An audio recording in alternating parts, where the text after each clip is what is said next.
Assalamualaikum warahmatullahi wabarakatuh. Perkenalkan, nama saya Faris Hasan Ali Firman dengan nomor NPM 1906381552. Pada kesempatan kali ini yaitu dalam rangka mengerjakan tugas tambahan dalam praktikum rangkaian dasar rangkaian elektronika dalam modul dioda. Di sini saya ingin menjelaskan tentang study case yang diberikan, yaitu full wave rectifier.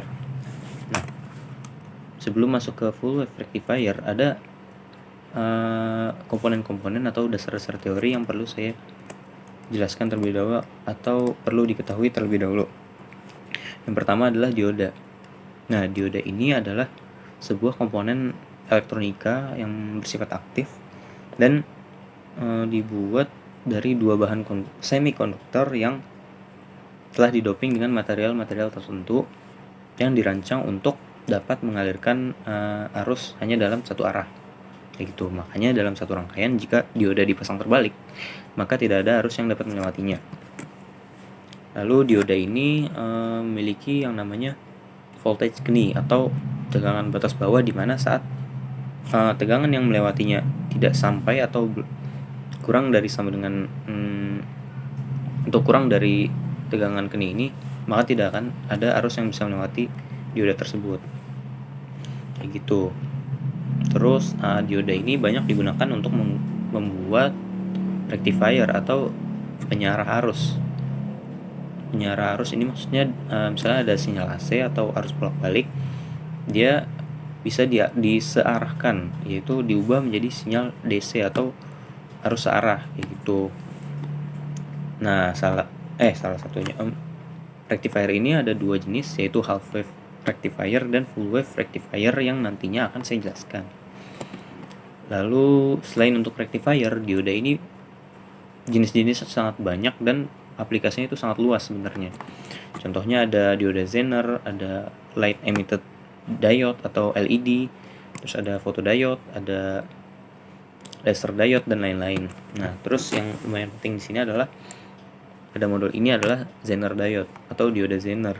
Dioda Zener ini dirancang khusus untuk dapat mengalirkan arus pada saat reverse bias kondisinya, atau bisa dibilang dipasang terbalik gitu.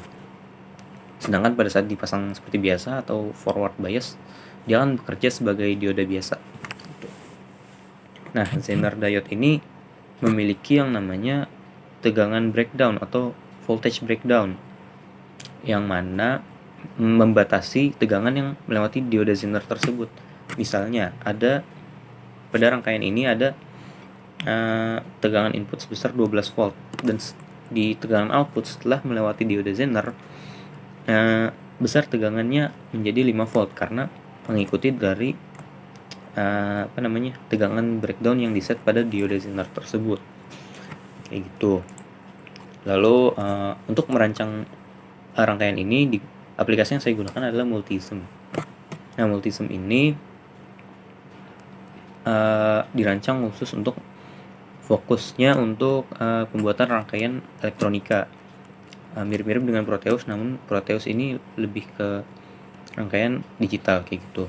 Nah, di multisym ini saya bisa menganalisis suatu rangkaian dengan sangat akurat gitu. Jadi dari besaran input yang bisa kita atur, serta kita dapat melihat besaran-besaran output dalam bentuk grafik, sehingga analisis yang dilakukan dapat menjadi lebih mudah.